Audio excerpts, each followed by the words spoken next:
Кімнің әйелі ең сұлу?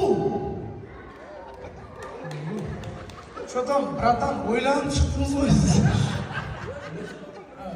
Жоқ енді өзіңізге қатысты, біреуге емес, өзіңізге қатысты. Кімнің әйелі үйленбей тұрып, жаным, үйде отағасы сен боласың, сенің айтқаның ғана болады деп, үйленгеннен кейін мінез көрсете бастады.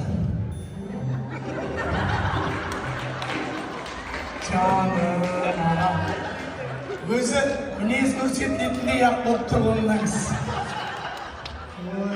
Аға, Құдай сізге сабыр берсін. Енді кімнің әйелі тамақты күшті пісіреді? Жаным, асықтан тамақ жеп шаршаған жақсы. Қарашы мына кісілерге, қарашы. Қарындарына қойып тұр қолын. Так, енді мұқият тыңдаймыз.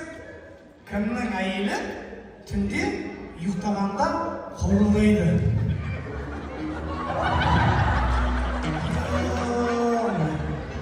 Ұйқылардың тілші десең оңай. Так, енді мұқият тыңдаймыз.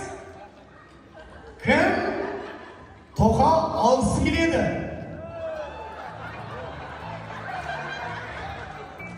Сіздер ойландыңыздар ма негізі?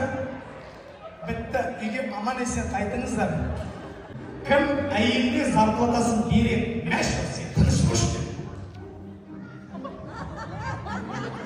Жаңағыдар, ана екісі әбден қор болып тұрушы. Так,